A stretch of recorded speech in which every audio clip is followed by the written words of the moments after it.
All right, hey, we are going to start to do some undercutting and just getting the details kind of going on our Alejibres sculpture. Now, all undercutting is this. Okay, it's a really kind of simple idea, but a lot of students are afraid to really kind of go for it.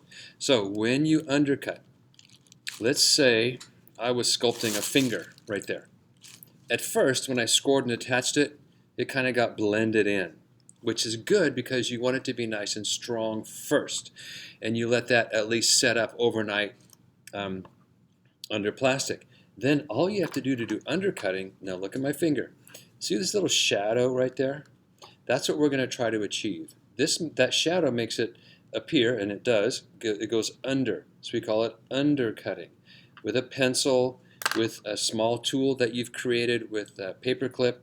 I like to use this a lot. Maybe with one of the tools that you got, it might have a nice little tip to it. But we're going to start to scoop out, and I'll show you on my Alejibres as well. We're going to try to start to scoop out some of that clay. Now that's not done because it looks like a tool just went through it. Now I'll use this tool now. It doesn't matter which one you use. Now I'm really going to try to get underneath there. So you're not just outlining it, you're undercutting it.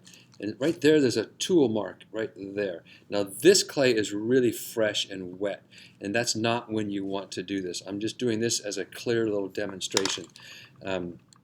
We will eventually use a tool and a paintbrush and your fingers and all that to make it look nice and round. Now that has that same kind of little shadow under there that my finger does right next to it. All right, okay, so let's put this away. And that's still good clay. I'm going to put it back in my bag. And we'll do it in a couple places on my sculpture, and hopefully you can relate that to what you're doing. Now the belly under there kind of already has that undercut feel.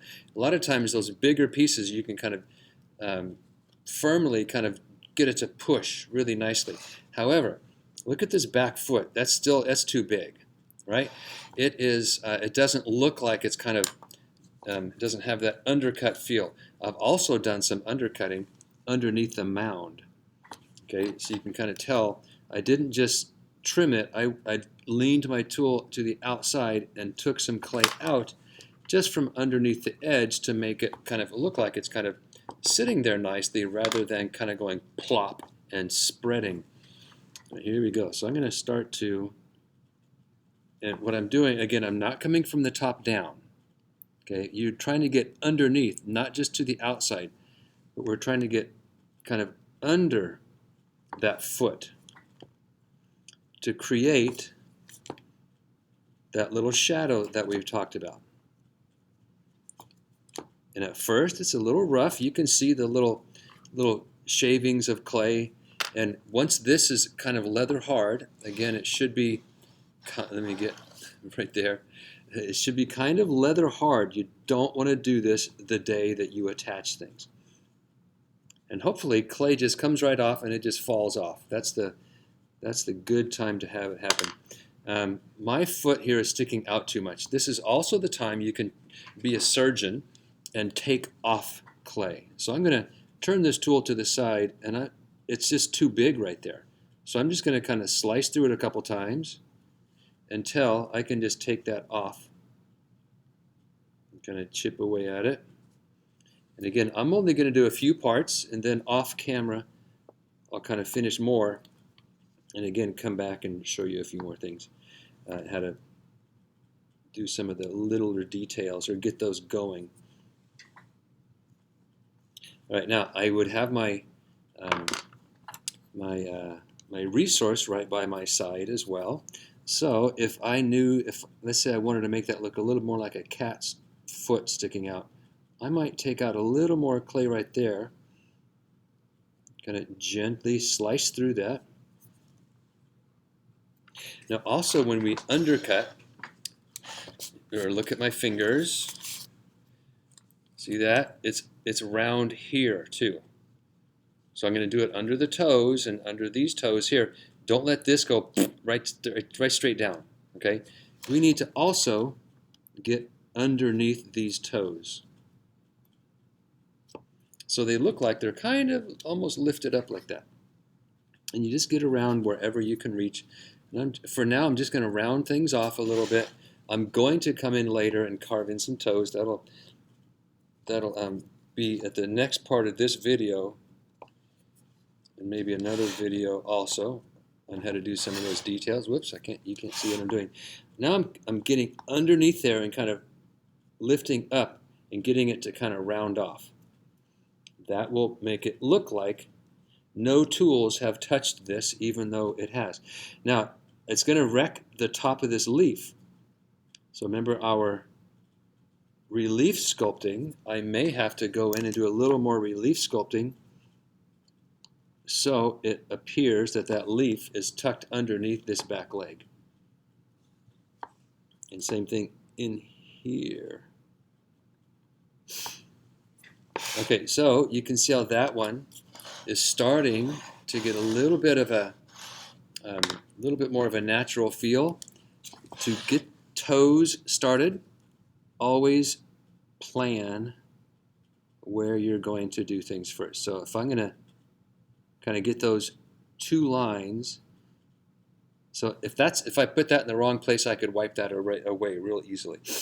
I'm just going to draw two lines right there with a pencil and just barely carve a little bit of a line right there. I can just leave that for now. Now I'm going to be a surgeon again. Now, if you have to hold this thing, tip this up to work on it, don't just tip it like that, okay? Because you might round off things and it might wreck the mound underneath. You want to cradle it safely in your hands, okay? I always say like a brand new baby. Now, I think there's too much chest hanging under right here. So I'm going to start to just hack away at this, again, like a surgeon. And you just have to kind of start pulling away at it, because I want that chest to kind of look like it's lifted up. Let's see. Let's get it. Oh, I'm going to use a trim tool. This little paper clip will watch this. It'll just slice right through there and start taking some off. Let's get under there. Again, make sure your hand over here isn't bumping into something that's going to bend it. We cannot let anything move still. Again, so this part of the process is doing big things. Don't do tiny little details. Don't do the eyes and the little line for the mouth yet. This stage, oh look, I can even kind of, where am I here?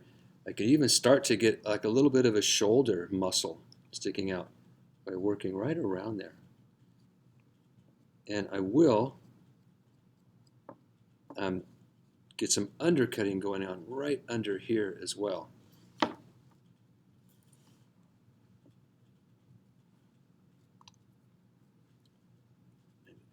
Get in there and take out what I can as far as I can reach. Get rid of some of those shavings. Come in from under the arm. Oh, let's see, let's stay on camera here. Start to dig some of that out. So that doesn't have that big chest kind of thing sticking out right there. Okay, kind of hack some of that off.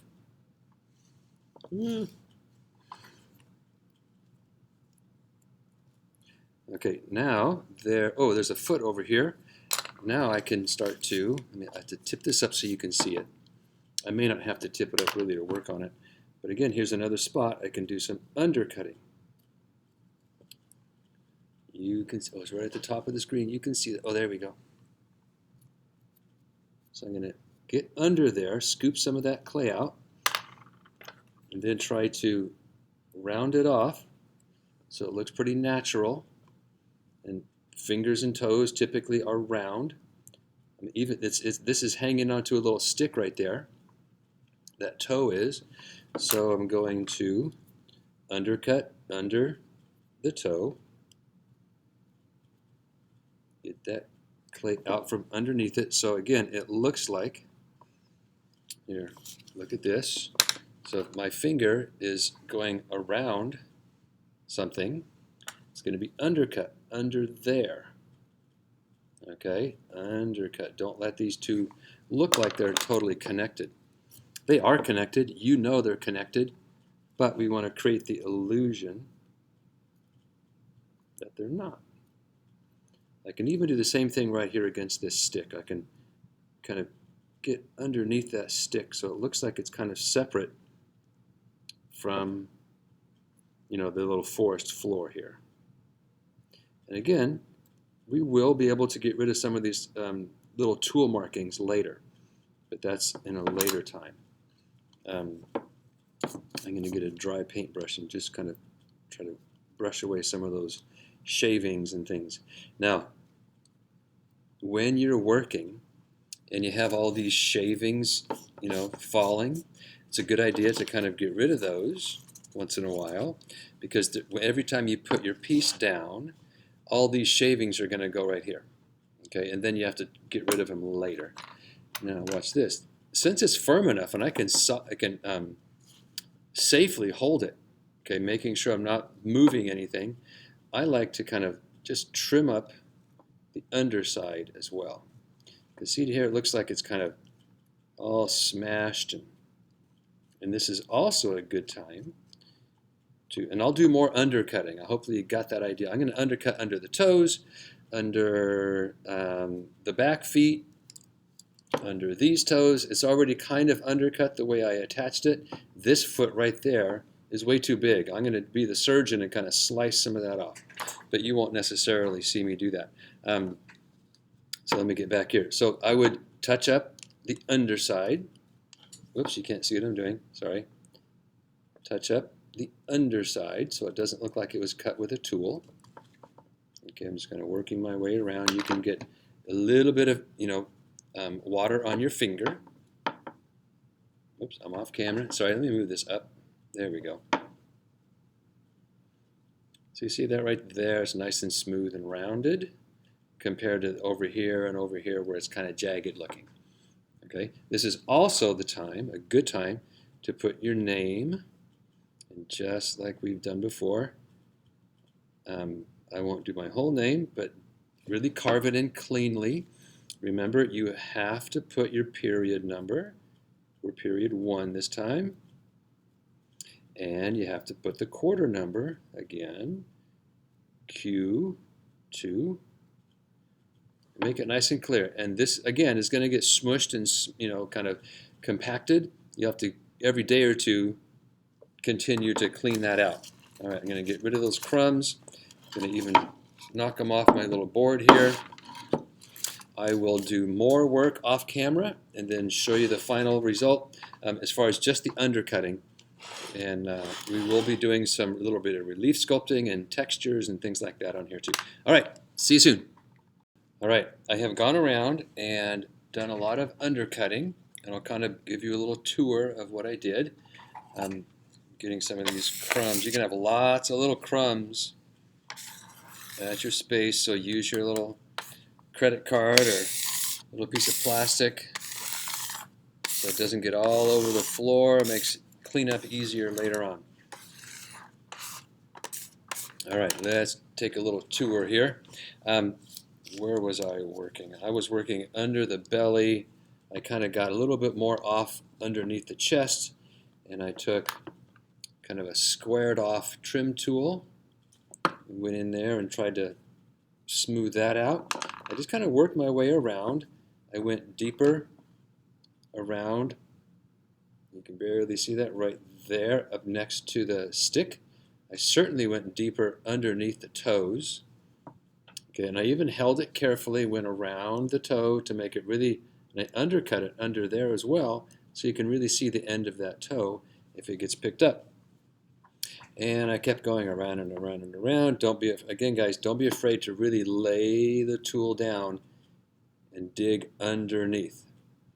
Okay, ooh, I have to do a little more right there. I just barely, again, drew where the toes are going to be.